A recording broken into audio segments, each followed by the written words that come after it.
Warahmatullahi wabarakatuh.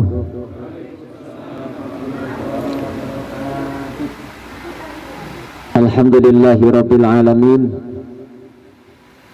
Wabihi nasta'inu ala umuri dunya wa din. Wassalatu wassalamu ala ashrafil anbiya'i wal mursalin Sayyidina wa maulana Muhammadin wa ala alihi wa sahbihi ajma'in. Amma ba'du. Faqad qala Allah Ta'ala a'udzu billahi minasyaitonir rajim. Bismillahirrahmanirrahim.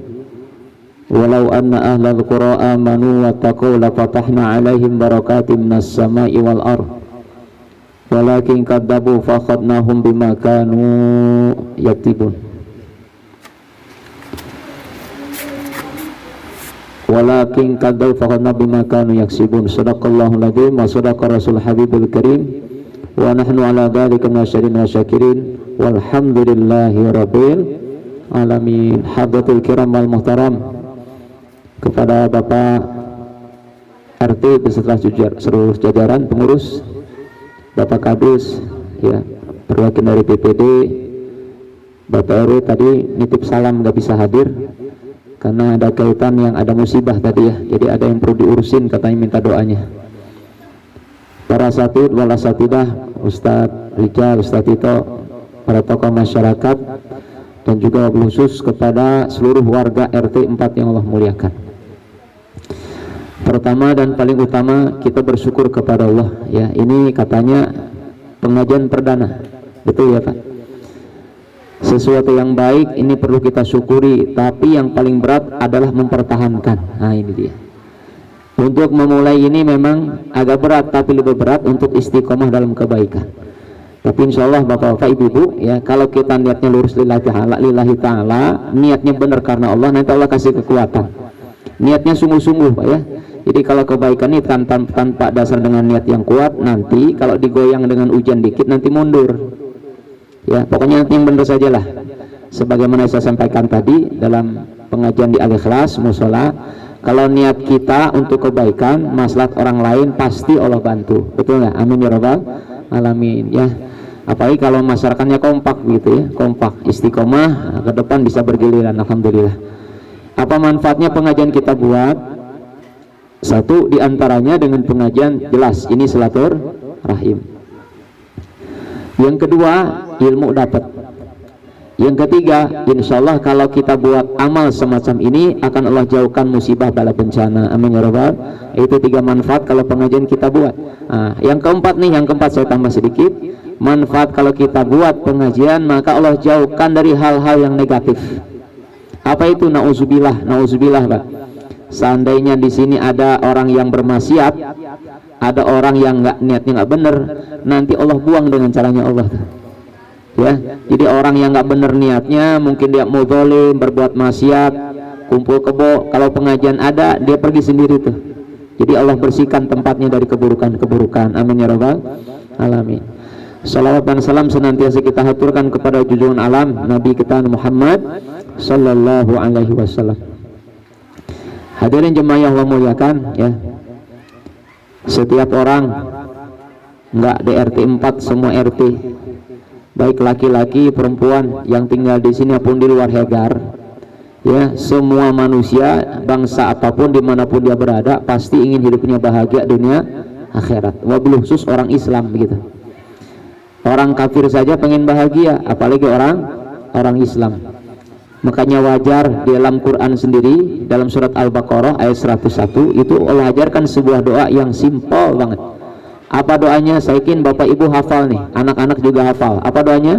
Rabbana atina fid dunya hasanah wa fil akhirati hasanatan wa qina adzabannar. Itu doa sepertinya doa wajib gitu.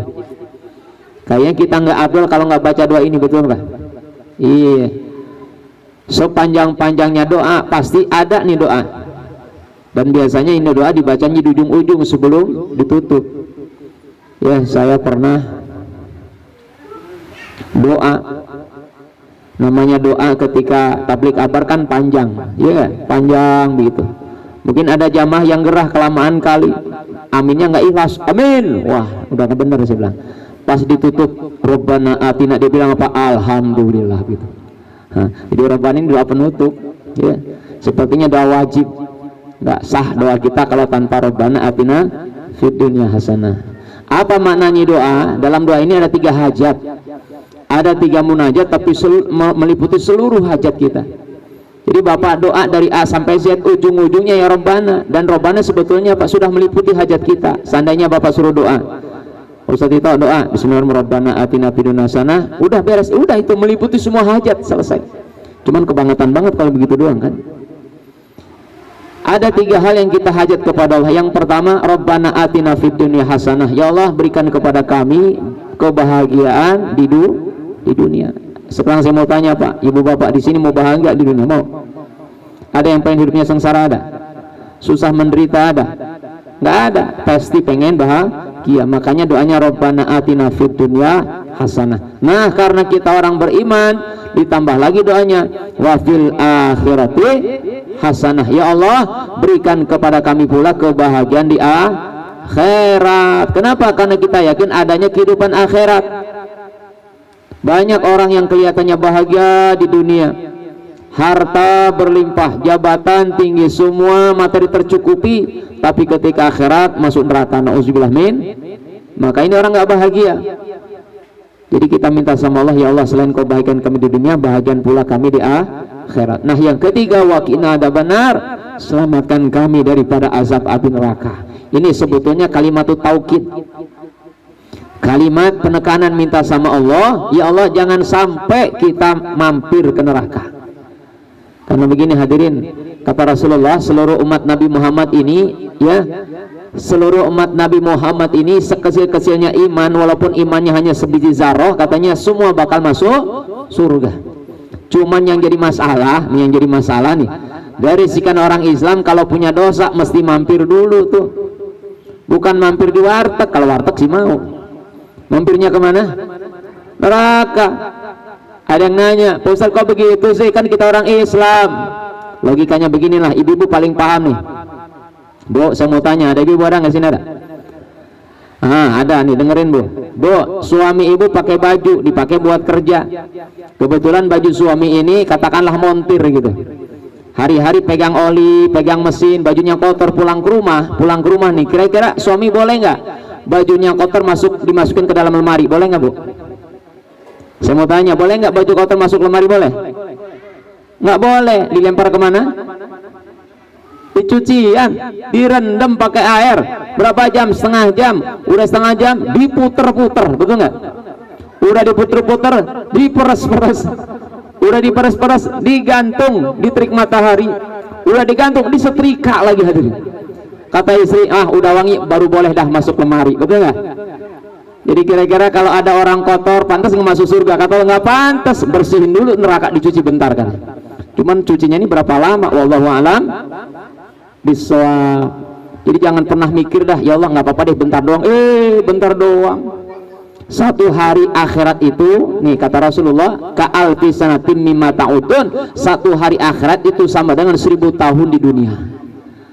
Orang sekarang aja koruptor Pak, ketangkep basah, nggak bisa ngelak, bukti ada, divonis katanya penjara 5 tahun, masih naik banding dia, betul nggak? Padahal jelas-jelas korupsinya tuh, bukti ada, saksi ada, divonis 5 tahun masih naik banding, minta diturunin. Lah nanti di penjara, di siksa neraka itu satu harinya sama dengan 1000 tahun di dunia. Ada yang mau nyoba? Ada yang mau nyoba? Setengah hari dah, setengah hari 500 tahun, ada yang mau? Tak mau, nauzubillah min. Makanya ini kalimat taukid, waqina adzabannar, ya Allah selamatkan kami jangan sampai masuk ke dalam api. Mudah-mudahan kita, mudah-mudahan pengennya begitu Pak, masuk surga langsung tanpa hisab, amin ya rabbal. Ya hadirin dirahmati Allah. Nah yang jadi pertanyaan sekarang, ya, apa sih tanda-tanda orang yang mendapatkan kebahagiaan dunia dan akhirat? Maka dalam kesempatan ini saya ingin sampaikan ya, satu kaul ulama besar yaitu Imam Asy-Syafi'i. Saya kutip dari kitab Bustanul Arifin, karangan daripada Imam An-Nawawi. Ya, jadi tolong ya, kalau yang punya buku boleh catat, yang punya HP boleh catat juga, karena ini penting hadirin. Ya, ada 5 pesan Imam Nawawi, di mana kata beliau, khairud dunya wal akhirah fi khamsi hisalin. Kebaikan seseorang dunia dan akhirat itu terletak dalam 5 perkara katanya. Ya, jadi kalau kita ingin menjadi bagian orang yang sukses dunia akhirat, berkah hidupnya dunia akhirat, cirinya 5. Ya, cirinya 5 nih. Setelah kita ngaji, targetin saya mudah-mudahan bisa ngamalin 5 ini. Amin ya robbal. Nah, kenapa ngaji ini perlu sampaikan supaya bisa diamalin? Kalau sungguh-sungguh pengen Rabbana atina fid dunya hasanah. Sesuatu ini Pak, kalau kita minta nggak cukup, mesti diusahakan, betul nggak? Kita minta kaya, ya Allah jadikan saya kaya, tapi nggak mau usaha, bisa kaya nggak? Nggak bisa. Ya Allah saya lapar pengen makan, duduk aja tapi nggak pernah cari makanan, nggak bisa, mesti ada usaha. Nah, Imam Syafi'i memberikan 5 usaha ini nih, bisa nggak mencapai target 5 poin ini, baru kita dikatakan bahagia dunia akhirat. Apa yang pertama kata beliau nih, tanda-tanda orang yang mendapatkan kebaikan dunia akhirat, yang pertama ghinan nafsi, cirinya dalam kehidupannya memiliki hati yang kaya. Kaya hati maksudnya, kaya hatinya, kaya bukan materinya, hatinya kaya. Ya, Nabi mengatakan dalam riwayat Imam Bukhari, ya, mengatakan kata Rasulullah sallallahu alaihi wasallam, yaqulu laisal ghina bikasratil arad walakinal ghina nafsi. Yang dikatakan kaya itu kata Nabi Pak, bukan kata kita. Kalau kata kita kan kaya itu apa? Rumahnya bagus, penghasilannya banyak, ya, investasi punya di mana-mana, kontrakan 1000 pintu, bini ada 4, gitu. Betul apa tidak? Seolah-olah materi berlimpah itu dibilang orang kaya. Kalau kata Nabi bukan. Laisal ghina bikasratil arad, orang kaya itu bukan orang yang kaya banyak hartanya, bukan kata Nabi, bukan. Laisa bikasratil arad, bukan karena faktor kekayaannya, walakinnal ghina nafsi, tapi kekayaan seorang tergantung hatinya. Kalau kaya hati maka dialah orang yang kaya. Apa indikator orang yang kaya hati? Di antaranya nih, orang yang kaya hati meskipun kelihatannya dia susah, meskipun kelihatannya miskin, tinggal di rumah sederhana, penghasilan pun gak gede-gede amat, jabatan gak ada, tapi yang pertama indikatornya orang yang kaya hati, pandai bersyukur kepada Allah. Ya, makanya hadirin, banyak orang yang kelihatan kaya tapi miskin. Banyak gak begitu? Banyak. Kenapa? Karena serakah, kurang aja dia. Padahal subhanallah kalau dipikir-pikir sebetulnya manusia itu nggak ada yang miskin, nggak ada. Betul Pak? Semiskin-miskinnya orang tetap Allah kasih kekayaan. Seandainya ada orang aku miskin, panggil dah. Ada yang merasa miskin di sini Pak? Cung tangan, ada? Malu ya, mau ngangkat malu katanya. Padahal utang banyak juga sih Tat, gitu ya. Ada yang merasa miskin? Saya bilang nggak ada. Kalaupun ada, panggil, suruh ke sini. Mau ngapain? Saya mau tanya. Ya seandainya ada, kamu merasa miskin? Iya Pak Ustaz, nggak punya duit. Baik, saya kasih duit. Mau apa tidak? Mau Pak Ustaz. Saya kasih 10 juta. Mau? Tapi syaratnya potong tuh tangan ente. Kira-kira dikasih nggak tuh? Dikasih nggak Pak? Kita kasih 10 juta, tapi sebelah tangan dipotong, kasih ke saya. Dikasih nggak? Pasti nolak. Berarti dia punya kekayaan lebih mahal daripada 10 juta tangannya tuh, betul nggak? Iya, dia nggak butuh 10 juta karena punya harta nih. Saya tambah dah 10 miliar, mau nggak? Mau tak, palanya potong buat saya. Ada nggak itu? Artinya semua cuman nggak sadar Allah kasih kekayaan.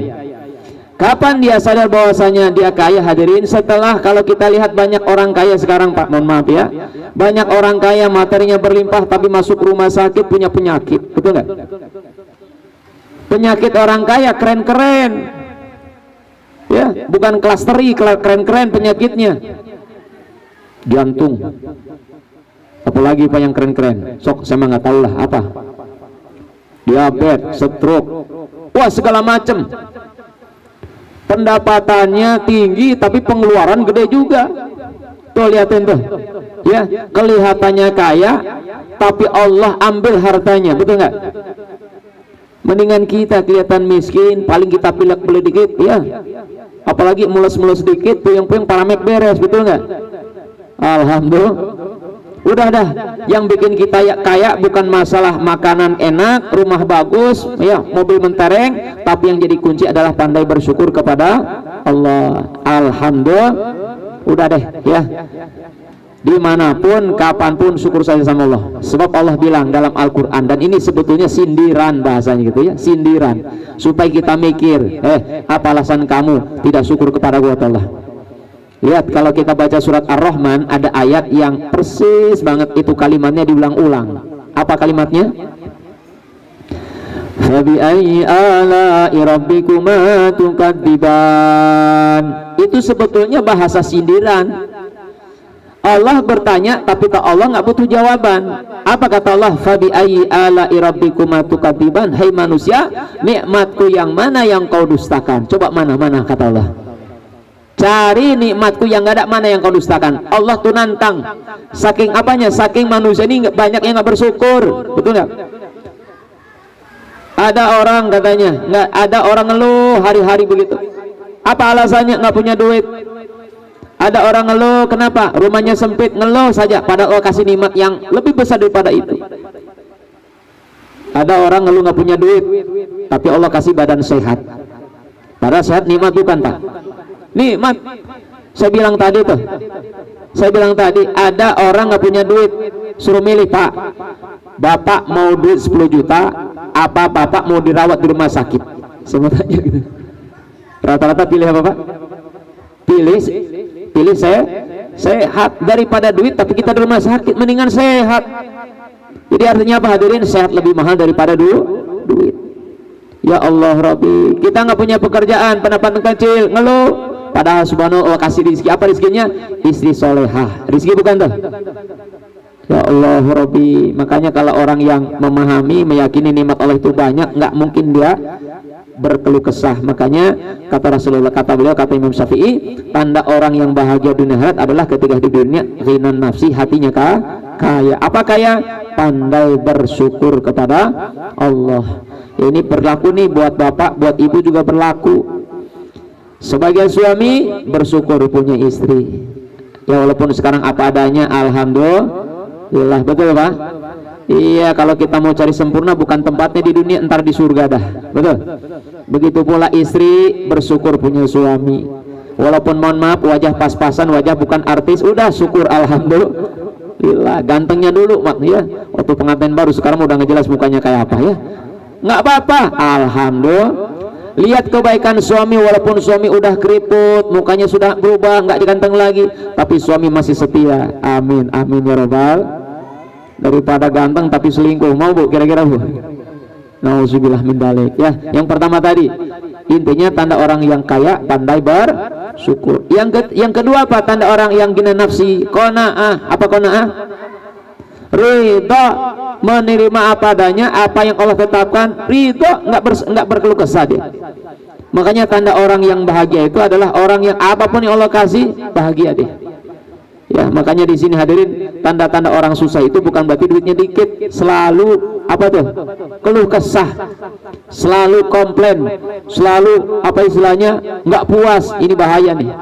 Ya sering kita lihat model begini Pak. Ya, di rumah tangga marah-marah. Kenapa? Waduh Ustadz nih katanya, saya nggak betah di rumah. Kenapa? Punya istri cerewet, punya anak bandel, pulang ke rumah berantakan. Ini tanda orang yang nggak qanaah. Betul apa tidak? Iya.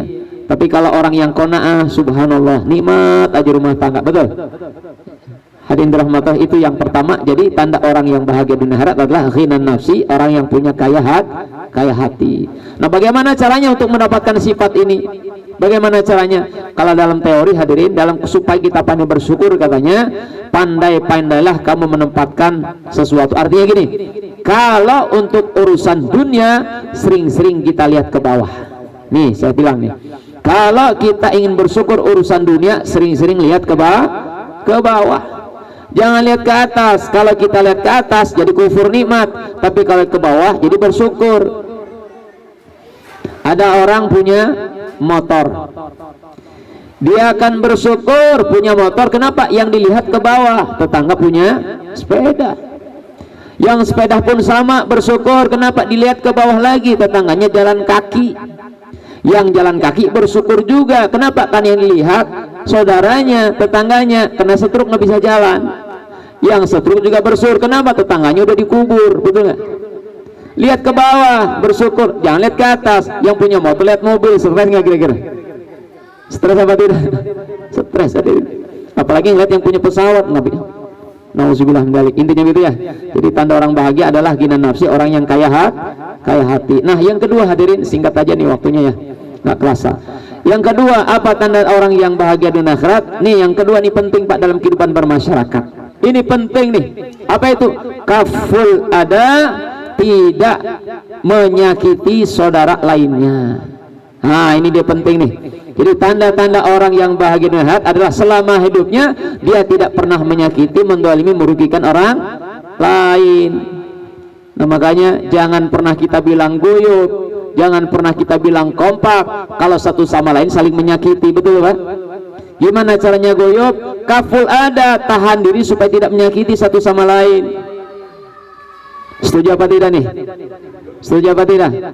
Jadi kalau kita mau aman masyarakatnya, kompak masyarakatnya, jaga sikap jangan sampai menyakiti orang lain. Ini bilang siapa begitu? Kaful ada, tahan diri supaya tidak menyakiti orang lain, kata.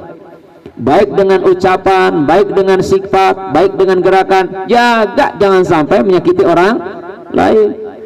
Dalam Quran sendiri kan bilang ya, dalam surah Al-Baqarah tuh ayat 58 ya, Al-Ahzab 58, Allah bilang ya, apa kata Allah? Alladzina yu'dzunal mu'minina wal mu'minati bighairi maktasabu faqad ihtamalu buhtana wa isman mubina.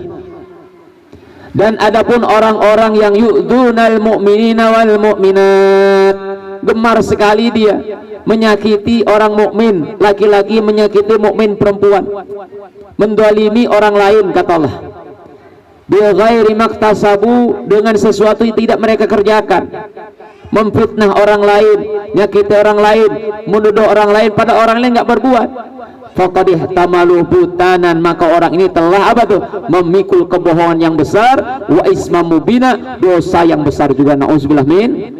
Artinya apa? Quran melarang kita menyakiti orang lain. Dikuatkan lagi dalam hadis Nabi riwayat Ibnu Hibban dari Sayyidina Ibnu Umar radhiyallahu anhuma, kata Nabi apa? Kata Rasul, la tu'dil mu'minin, jangan sekali-kali kamu sakiti mukmin lainnya, wala apa tuh? Wala, yang kedua, wala tu'iruhum, jangan sekali-kali engkau apa? Mempermalukan saudaramu, wala tatlubu asratihim, dan jangan sekali-kali kamu cari keburukan-keburukannya. Ini Quran dan hadis, betul Pak? Jadi orang yang bahagia itu, saya ulangi nih Pak, tanda orang yang bahagia adalah orang yang menahan diri supaya tidak menyakiti orang lain. Jadi saya tanya begini Pak, ayo saya tanya kepada Bapak, Pak, Bapak ridho nggak Bapak dibenci? Ayo saya mau tanya, saya ulang nih, Bapak ridho nggak kalau Bapak dibenci orang? Kalau nggak mau dibenci orang, jangan benci orang. Saya mau tanya lagi, Pak, mau nggak Bapak difitnah? Ayo jawab yang kompak, mau nggak difitnah? Kalau kita nggak mau difitnah, jangan fitnah orang, betul? Pikirin, kalau memang kita nggak enak, jangan lakukan itu kepada orang. Kalau kita nggak mau dihina orang, jangan hina orang. Kalau kita nggak mau disakiti, jangan sakiti orang lain, karena manusia juga sama, betul Pak? Orang yang kaful ada tuh mikir, kaful itu artinya menahan diri supaya tidak merugikan orang lain. Nah itu ya, ini tanda-tanda orang mendapatkan kebahagiaan dunia akhirat. Makanya penting hari ini ya, dalam segala hal ini perlu kita waspada, kontrol namanya, betul? Karena segala sesuatu ini banyak sekali ya, hal-hal yang berpotensi orang melakukan perbuatan-perbuatan yang menyimpang. Di dalam Al-Quran sendiri Allah katakan, kalla innal insana layat ar-ra'ahus taghna. Apa mananya? Allah sudah bilang katanya, kalla innal insana layat, jangan begitu, bahwasanya manusia ini layat punya sifat kecenderungan layat menyimpang, melampaui batas, melanggar aturan. Ini sifat umumnya manusia tuh ya, manusia ini punya kecenderungan sifat layat melampaui batas, melanggar aturan. Kapan dia melakukan ini? Ar-ra'ahus taghna, ketika dia merasa ada kemampuan, betul Pak? Makanya kita lihat yuk dalam kehidupan pemerintahan aja, mohon maaf nih ya, kebanyakan pelaku koruptor ini orang pinter apa orang bodoh? Pejabat apa rakyat? Pejabat. Orang pintar jadi pejabat pula dia, koruptor. Kenapa? Ar-ra'ahu stagna, mumpung saya punya kekuasaan katanya. Jadi terjadinya penyimpangan-penyimpangan, kezaliman-kezaliman, kesewenang-wenangan, itu bukan yang lemah, penguasa, betul gak? Yang punya potensi otoritas. Allah sudah bilang ar-ra'ahu stagna. Gak usah ngomong pejabat deh ya. Imam Ghazali katakan terjadinya kesombongan di tengah kehidupan manusia ini banyak faktor katanya. Jadi kalau kita lihat ada orang sombong, ada orang berbuat sombong, ini faktornya banyak kata Imam Ghazali. Apa diantaranya? Orang sombong bisa karena hartanya, orang sombong bisa karena jabatannya, orang sombong bisa karena nasab keturunannya, orang sombong bisa karena apalagi? Karena amal-amalnya, orang bisa sombong juga karena ilmunya. Betul apa tidak? Jadi kalau kita orang kaya harta banyak nggak bisa tahan diri, potensi bisa sombong. Kalau kita jadi pejabat kalau nggak bisa tahan diri bisa sombong, betul pak? Orang yang amalnya banyak pun kalau kita nggak bisa tahan diri bisa sombong. Makanya yang penting adalah kaful ada, tahan diri supaya tidak menyakiti merugikan orang lain. Itu penting pak. Itu yang kedua tuh. Makanya kalau kita mendapatkan kebaikan akhirat, tahan diri supaya tidak merugikan orang lain ya. Apalagi dalam kehidupan berumah tangga begini pak, rumah tangga atau bermasyarakat ini perlu ditanamkan nih masing-masing bisa nahan diri. Memang pak, yang namanya manusia ini nggak ada yang sempurna, betul? Ada manusia sempurna? Nggak ada. Yang ada pasti beraneka ragam wataknya. Apalagi Pak RT apal betul karakter warganya nggak? Apal betul, makanya luar biasa JRT ini ya. Tarbiyah pendidikan iman, tarbiyah pendidikan sifat apa? Sifat sabar, menghadapi karakter beda-beda. Ada warga yang modelnya begini, ada yang begitu, macam-macam. Nah kalau perbedaan ini ada bukan berarti seenaknya, betul nggak? Orang kaya seenaknya sombong, orang miskin diinjek-injek, nggak boleh begitu. Yang ada kaful ada, yang kaya nahan diri supaya tidak menghina orang miskin. Jadi saling jaga maksudnya ya. Kehidupan bermasyarakat memang beraneka ragam, profesinya, pendapatannya, sifatnya, tapi ini merupakan sebuah tantangan bagaimana semua bisa menahan diri. Iya, masya Allah. Kata-kata begini contoh sederhana ya pak ya. Saya mau tanya di sini pak, pengen nggak masyarakat kita guyup? Pengen? Kurang kompak. Pengen nggak masyarakat kita guyup? Pengen? Kalau mau guyup, masing-masing prinsipnya sama. Saya harus bisa nahan diri. Kalau semuanya begitu aman, nggak ada tetangga ngomongin tetangganya, betul? Iya. Sebelum kita berbuat, mikir dulu. Kalau saya berbuat ini kira-kira merugikan tetangga apa tidak? Pikir dulu. Kan ada kadang-kadang, mohon maaf, ada orang tipikal masyarakat yang punya sifat egois. Ada nggak begitu? Pengen enak sendiri, menang sendiri, orang lain bodoh teuing. EGP alias emang gue pikirin, yang penting saya senang, orang lain susah bodoh amat. Ada nggak? Ada. Nah kalau sifat ini kita buang, pikirkan, oh nggak boleh, ini bisa orang susah ini bikin orang nanti malah terbebani. Pikirannya sama, insya Allah aman. Betul apa tidak? Nah itu yang kedua ya, wakaful ada. Jadi hadirin rahmati, intinya adalah kalau kita ingin bahagia dunia akhirat, tolong jaga sikap, jangan sampai kita merugikan, apalagi sampai mencelakakan orang lain. Di dalam surat Al-Hujurat itu pak ya, kalau bapak buka surat Al-Hujurat itu sebetulnya surat itu khusus membahas etika dalam bermasyarakat. Itu surat Al-Hujurat. Di antaranya apa? Ada Allah bilang begini, la yashar qaumun min qaumin ya fasa ayakunu khairum minhum. Tidak boleh katanya satu kaum merendahkan kaum yang lainnya, karena bisa saja yang lain lebih baik daripada dia. Betul apa tidak? Artinya apa? Artinya harus saling toleransi, menghargai. Ini dalam kehidupan bermasyarakat ya. Jadi kalau kita mau kompak, saling menghargai. Udahlah ya, yang miskin dihormati, yang kaya juga saling menghormati. Baik hadirin, itu yang kedua. Lalu yang ketiga apa tuh? Tanda-tanda orang yang mendapatkan kebaikan dunia akhirat. Yang ketiga adalah wakasbul halal. Jadi orang yang bahagia dunia akhirat adalah kelihatan ketika di dunia dia senantiasa mencari yang halal-halal. Ini dia hadirin. Jadi usaha kita, bisnis kita cari yang halal. Makanya kalau nauzubillah min dzalik, kalau ada orang bisnis tapi ada urusan-urusan yang haram, pertanda berarti dia tidak mendapatkan kebahagiaan. Nauzubillah min. Nah, orang yang niat bahagia dunia dan akhiratna, bahasanya gitu ya. Awas, bukan dunia doang. Karena banyak orang dunia sukses tapi akhirat celaka. Nah, kita pengen dunia akhirat bahagia, kasbul halal, yang dia cari yang halal-halal. Makanya penting, Pak, diperhatikan kepada para bapak. Nabi mengingatkan dalam sebuah hadis riwayat Imam Bukhari Muslim juga nih. Kata Rasul, layak tianna ala nasi zamanun, nanti akan datang satu zaman, kata Nabi. Nabi bilang 14 abad yang lalu. Nabi mengatakan akan datang satu zaman nanti, satu zaman. Apa itu?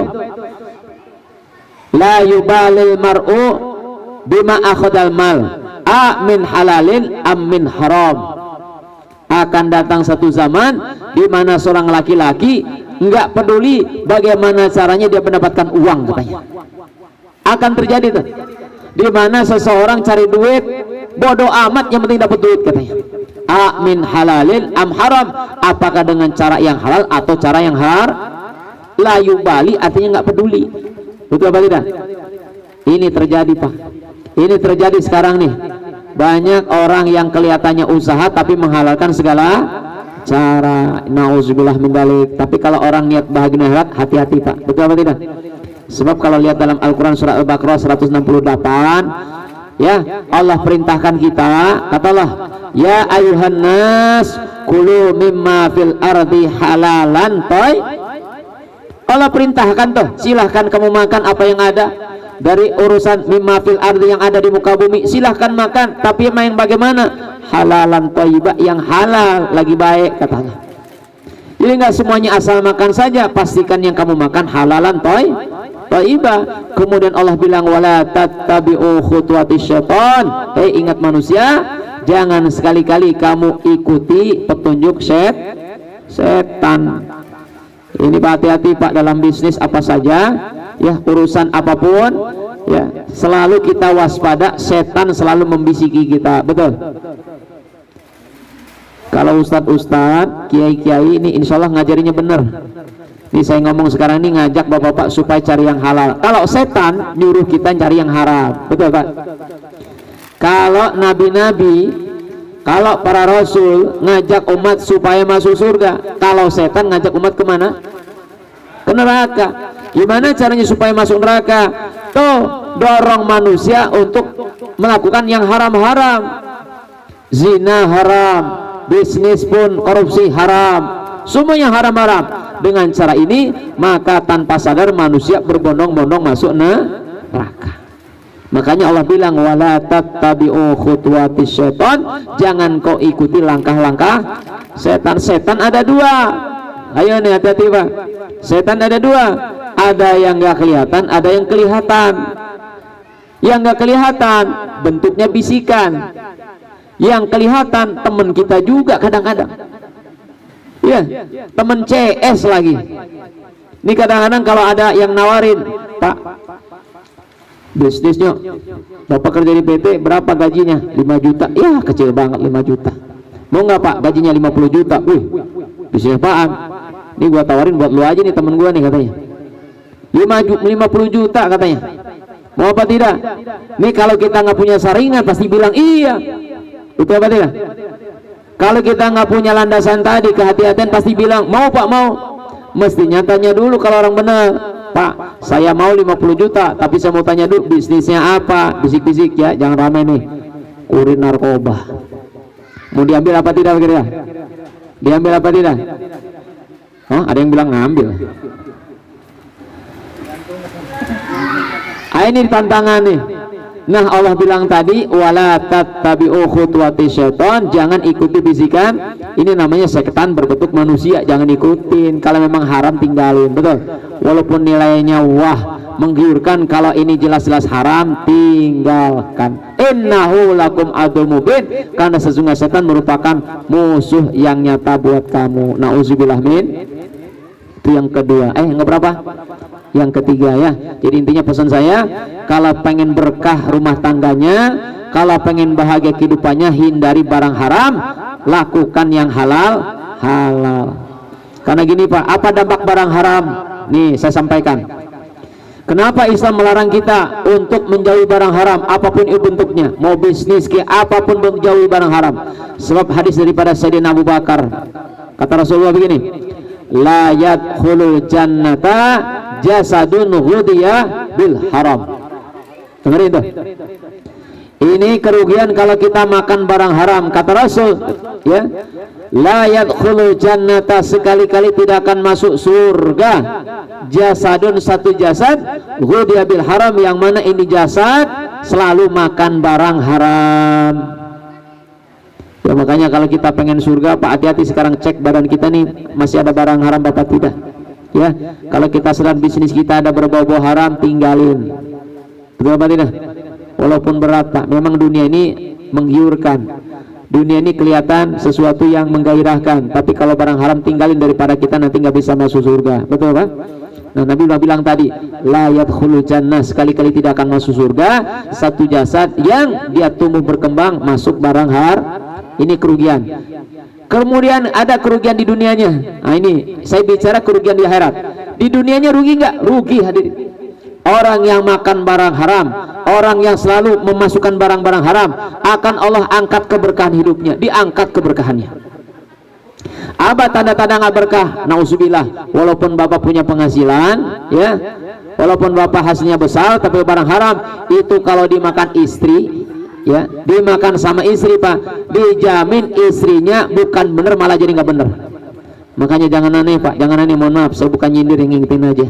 Kalau bapak-bapak merasa ya, mohon maaf nih, merasa punya istri tapi istri nggak taat, istri ngelawan suami, istri membangkang, nggak mau sholat, nggak mau ibadah, berarti ada yang nggak beres nih, duit kita yang haram kemungkinan.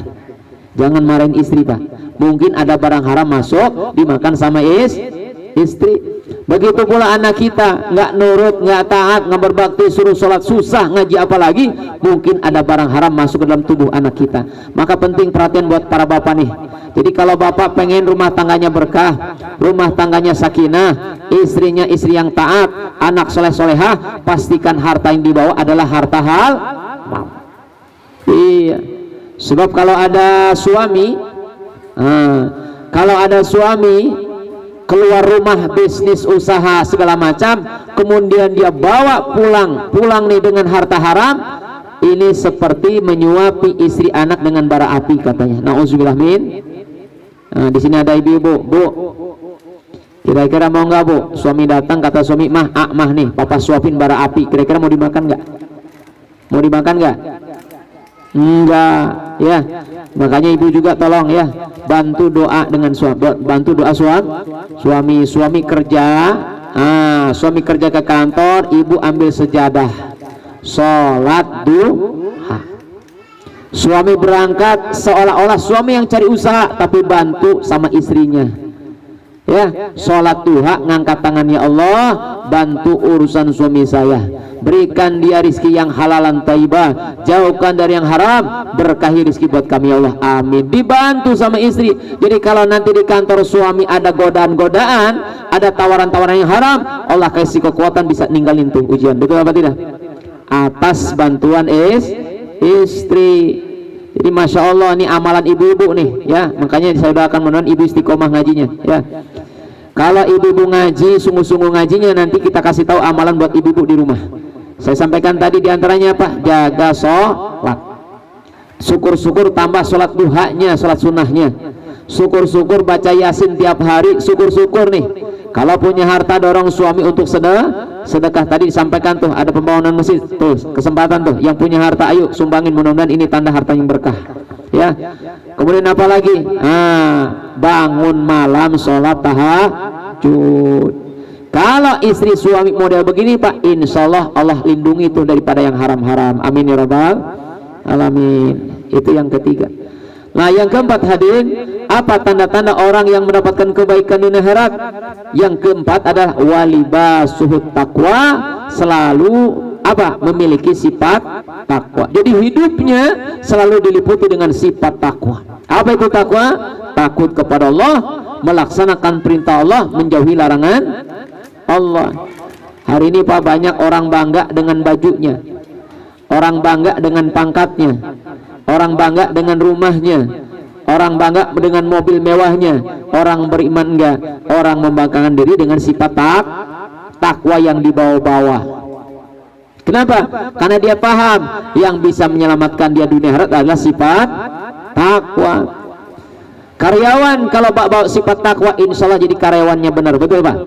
Nggak berani dia bohong, nggak berani dia korupsi, nggak berani dia tipu-tipu orang. Kenapa? Karena punya sifat takwa, takut kepada manajer siapapun dia Pak, nggak berani korupsi, walaupun auditor nggak tahu, walaupun anak buah nggak tahu, presiden nggak tahu, nggak berani. Kenapa? Karena Allah Maha.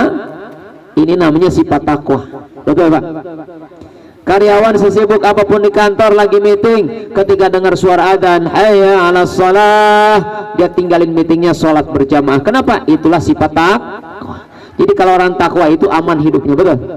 Iya. Cuman prakteknya nggak gampang, betul apa ini? Ini praktek takwa nggak gampang. Kalau ngomongnya gampang, prakteknya susah. Ya, menjalankan perintah ini kayaknya gampang, tapi nggak gampang prakteknya mah. Ya, sering saya kadang-kadang suka mancing-mancing bapak-bapak ya. Tadi juga saya pancing tuh, Pak. Karyawan itu biasanya dia lebih taat kepada perusahaan, betul? Contoh sederhana, ada karyawan masuk kantor biasanya jam berapa Pak kantor? Jam 8. Karyawan paham kewajiban dia masuk kantor jam 8. Nah, karena dia tahu jam 8 mesti masuk, dari rumah berangkat jam berapa? Tergantung jaraknya. Ada yang jam 7 karena perjalanannya 1 jam. Bahkan kalau dari Jakarta ba'da subuh dia berangkat, betul nggak? Itu kenapa? Karena dia punya sifat takwa kepada aturan perusahaan. Jangan sampai datang terlambat. Kalau terlambat, wah repot Pak, kena SP katanya. Itu sifat takwa, tapi takwa kepada perusahaan, betul Pak? Nah, coba kita alihkan. Kalau saya bisa takwa kepada perusahaan, kenapa enggak sama Allah nggak bisa? Saya mau tanya Pak, subuh jam berapa sekarang? Jam 4 lewat 5. Nah, kalau Bapak takwa, datang jam 3 ke masjid, bisa nggak? Nggak ada yang jawab. Nggak ada yang jawab nih. Karyawan bisa datang setengah 8, nunggu setengah jam Pak, bel masuk. Bapak bisa nggak jam setengah 4 di masjid, bisa nggak? Yang jawab cuma 2 doang, yang lain pada diem be. Ini kadang-kadang kita nggak adil ya, sama perusahaan takwa, sama Allah nggak takwa. Jangan begitu ya, jangan begitu hadirin. Masya Allah, ini contoh sederhana saja ya. Kemudian saya tanya lagi nih hadirin, Bapak lagi nyantai di kantin, mau makan, mau makan, udah siap-siap nih mau nyuapin begini, mau ngangkat ini sendok, tiba-tiba HP berdering, kering aja diangkat, waduh manajer manggil. Ya Pak, ada Bapak, tolong Pak datang ke kantor sekarang juga, saya mau tanya, lanjutin makan atau berangkat ke kantor? Lanjutin makan atau berangkat ke kantor, jujur? Kan mau makan Bapak. Kebanyakan orang korbanin tuh, catering ditinggalin, udah siap-siap makan, lapar dikorbanin, berangkat ke kantor nemuin bosnya. Ini sifat takwa namanya, betul Pak? Itu namanya sifat takwa, cuman takwanya kepada atasan. Takut dia, kalau saya nggak datang, waduh repot kalau urusan disewatin sama manajer saya nih, bisa-bisa promosi nggak jadi, kan begitu. Jadi ada perasaan takut sama atasan, itu benar. Nah sekarang sama Allah gitu nggak kira-kira? Bapak lagi meeting sama manajer, sama GM, sama direktur, tiba-tiba dipanggil sama Allah, hayya 'alas shalah, lanjutin meeting apa sholat? Kumaha itu? Lanjutin meeting apa sholat? Meetingnya. Lah saya mau tanya sekarang jujur Pak, jujur ya, lebih mulia mana manajer sama Allah? Tapi kenapa meeting? Nah, berarti kita belum punya takwa sama Allah, baru ngomong doang. Saya bilang tadi, ngomong sih gampang, prakteknya susah. Tapi mudah-mudahan Pak, kalau Bapak istiqomah ngaji, Allah kasih kekuatan nanti, amin ya robbal. Iya, sekarang kita masih kadang-kadang perasaan nyepelein sholat ya, nyepelein Allah. Nanti kalau sudah sering ngaji mikir ya Allah Robbi, padahal kalau kita pikir pakai logika Pak ya. Wah ini jadi nggak fokus ngajinya, bubar nih saya. Sebentar ya Pak, ntar simpan dulu. Insya Allah masih kita tahan dulu ya. Nah, fokus nih, sabar ya, bentar ya, ngaji dulu bentar ya. Ya, nanti bapak-bapaknya ngelirik semua nanti ke sana ya. Insya Allah Pak masih banyak ya, sabar sebentar.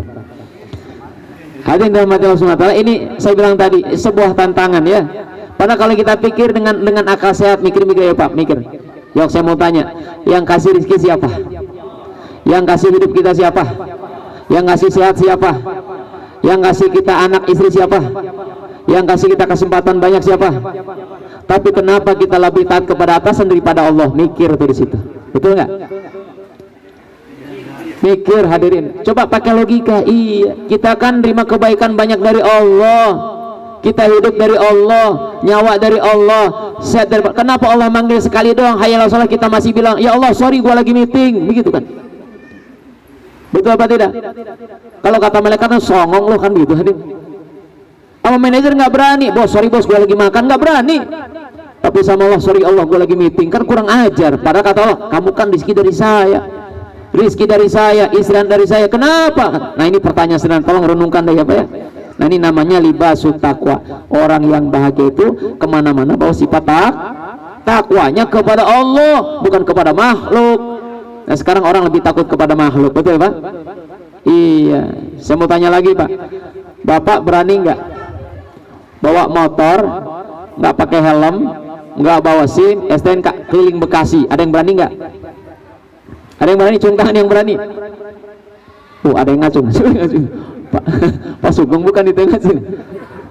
Bukan ya. Ada yang berani nggak Pak keliling Bekasi bawa pakai motor, nggak pakai helm, nggak bawa STNK, SIM, nggak bawa? Ada yang berani? Itu namanya sifat takwa, tapi takwanya sama polisi. Betul nggak? Betul apa tidak? Kitanya takut sama ancaman polisi. Kebayang, waduh kalau nanti saya pakai motor maksain diri nggak usah Bekasi Pak, dilipu aja pasti pip. Wah urusannya ini repot. Betul apa tidak? Nah itu namanya sifat takwa. Begitu pula kita hadirin nih, kalau kita hidup nih ganti nih sifat takwa kepada Allah, kepada Allah, takut kepada ancaman Allah. Nih Bapak mau nauzubillah min dzalik ya, ada nawarin orang barang haram, Pak mau nggak Pak kita korupsi, mau nggak Pak kita nipu, nih keuntungannya sekian miliar, keuntungannya sekian, ini potensi ada depan mata. Kalau kita takut Allah diambil nggak? Nggak berani kita. Kenapa? Wah bisa kena empit Allah nanti urusannya, betul Pak? Jadi kalau kita takut dibawa kemana-mana aman hadirin. Jangan nggak adil ya, kita takut sama polisi, kita takut sama atasan, tapi kita tidak takut kepada. Padahal kalau dalam Quran banyak sekali warning yang Allah kasih dalam Quran, betul apa tidak? Contoh diantaranya nih, mohon maaf nih ya, menyinggung sedikit nih, lihat dalam surat Al-Munafiqun. Ya ayyuhalladzina amanu la tulhikum amwalukum wala auladukum an dzikrillah. Allah bilang, hei orang beriman, jangan sekali-kali anakmu, hartamu, bisnismu, pekerjaan kamu melalaikan kamu daripada Allah. Mananya apa? Sesibuk apapun kamu meeting, waktunya sholat. Kata Allah begitu kalau bahasa bebasnya. La tulhikum, jangan melalaikan kamu, kesibukan kamu daripada zikir kepada Allah. Allah ngancam, wa may yaf'al dzalika faulaika humul, dan siapa yang berani melakukan itu, sungguh dia termasuk orang yang rugi. Saya mau tanya Pak, rugi itu apa? Rugi itu begini kira-kira. Ada karyawan kerja sebulan, berangkat pagi, pulang sore, kadang-kadang dia lembur pulang jam 10. Saya tanya Pak, capek nggak? Capek apa tidak? Capek. Tapi kenapa Bapak berangkat? Karena ada harapan akhir bulan dapat gajian. Pada tanggal 10 semua dikasih gajian, semua dapat. Pas Bapak dibilangin sama bos, maaf ya, yang lainnya saya gaji, kamu nggak saya gaji. Kira-kira rugi nggak? Rugi, gua kerja katanya nggak digaji. Tuh lihat, sebulan kerja aja kita sakit hati karena hasilnya nggak dapat. Begitu pula orang semacam ini kata Allah, ulaika humul khasirun, mati-matian dia cari bisnis, usahanya banyak, apalagi Pak investasi di mana-mana, duitnya banyak, pas mati harta nggak dibawa. Rugi nggak? Rugi apa tidak? Hartanya nggak bisa nolongin, bosnya nggak bisa nolongin, anak buahnya nggak nolongin. Inilah ulaika humul khasirun, rugi maneh cek Allah. Harta kamu nggak ada manfaatnya, yaumala yanfa'u wala banun, hari itu tidak manfaat harta kamu kata Allah, rugi. betul apa tidak? Tapi kalau kita kerja, sholat dijaga, dapat duit sedekahin, untung apa tidak? Untung hartanya menyelamatkan dia nanti di hari akhirat. Baik, yang keberapa tadi?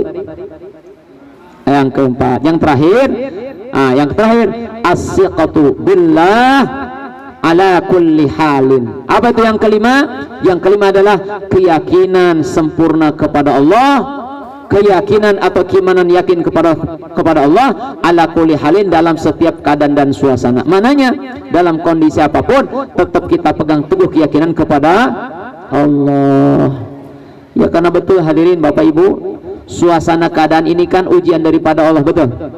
Lihat dalam surat Tabarok ayat 2. Alladzi khalaqal mauta wal hayata liyabluwakum. Lanjutin. Yang sering baca Tabarok apal ya. Alladzi khalaqal mauta wal hayata, dialah Allah yang telah menciptakan al mauta, kematian dan kehidupan. Apa tuh? Liyabluwakum ayyukum ahsanu amala. Itu sebetulnya simbol saja, Pak. Allah ingin menyampaikan kepada kita bahwasanya keadaan dan suasana, kematian, kehidupan, kaya, miskin, sehat, sakit, apalagi sukses, gagal, apalagi Pak, siang malam, senang susah, tangis tawa, itu katalah liyabluwakum, itu hanya ujian buat kamu katanya. Ada orang kaya, ujian buat dia. Ada yang miskin, ujian juga. Allah ingin tahu ayyukum ahsanu amala. Dari ujian ini Allah pengen tahu siapa di antara orang yang terbaik ketika menghadapi ujian. Makanya kalau orang yang yakin kepada Allah, Pak, ya tetap dia jaga amaliyahnya walaupun keadaannya berubah. Contoh begini, ya, ketika kita lagi miskin, kebanyakan Pak, kebanyakan ya, biasanya orang kalau lagi nggak ada kerjaan, nggak ada proyek, ya, biasanya rajin ke masjid biasanya tuh, paling pojok doanya paling panjang. Saya bilang nih, muka-muka belum dapat kerjaan nih sebelah. Jangan kesinggung ya, biasanya begitu, rajin banget ke masjid, kadang-kadang datang awal, betul apa tidak? Pas dapat proyek nggak nongol-nongol, boro-boro pengajian, sholat nggak kelihatan, ketemu di jalan, Pak mau kemana aja? Sorry Pak Ustadz, lagi banyak proyek. Nah, gagal yang begini nih, gagal. Lagi miskin taat kepada Allah, minta sama Allah, udah kaya lupa kepada, padahal itu adalah ujian kata Allah. Oh, jadi orang kaya gagal, betul nggak? Iya, makanya orang yang punya sifat as-siqatu billah tetap jaga amaliyahnya, yakin kepada Allah dalam keadaan apapun, kaya miskin tetap taat, susah senang tetap ingat Allah, sakit sehat tetap ingat. Ini yang baru cakap, inilah tanda-tanda orang yang bahagia di dunia wal, artinya konsisten. Nah, berubah, lagi miskin ingat Allah, lagi kaya tambah ingat sama Allah, betul apa tidak? Jangan dibalik, lagi miskin ngerengek-ngerengek minta sama Allah, udah kaya Allah dilupain. Nauzubillah min. Makanya hadirin sekali lagi, ini merupakan sebuah pelajaran buat kita nih. Jadi kalau kita pengen bahagia akhirat, kuncinya 5 tadi. Ya, saya ulang, yang pertama apa Pak? Yang pertama adalah kaya hati, banyak bersyukur, qanaah. Yang kedua, menahan diri untuk tidak menyakiti orang lain. Jadikan ini prinsip ya Pak ya. Kalau kita ingin bahagia, bahagiakan orang lain. Kalau kita nggak mau disakiti, jangan sakiti orang lain. Kalau kita nggak mau didolimi, jangan dolimi orang lain.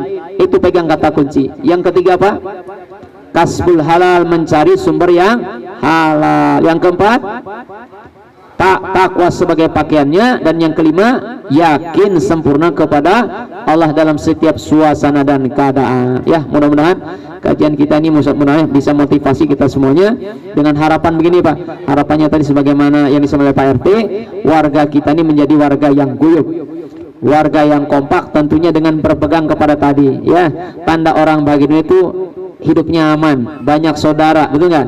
Banyak silaturahim, berbuat sama orang, itu yang mesti kita pegang tuh. Kalau tadi wacana apa namanya 5 poin ini, kalau kita makan insya Allah aman semuanya, betul, dunia dan. Nah, harapannya begini, kalau hari ini kita guyup Pak, ngaji begini kan indah tuh ya, saling silaturahim, saling salaman, saling bercerita. Kita doa Pak, mudah-mudahan Allah saksikan kita semuanya. Hari ini kita berkumpul di RT 4, mudah-mudahan warga RT 4 dikumpulkan dalam jannahnya, amin ya rabbal. Jadi kumpulnya bukan di RT 4 aja, tapi Allah kumpulkan kita di akhirat sama-sama, amin ya rabbal. Nah, ini kenapa? Karena kumpulnya baik-baik ya. Itu saja, mudah-mudahan manfaatnya. Sekali lagi mohon maaf kalau ada kekurangan dan khilafan. Kebenaran datang dari Allah, kekurangan dari al-fakir pribadi. Hadallahu baik majma'in. Akhirul kalam, wassalamualaikum warahmatullahi wabarakatuh. Langsung doa.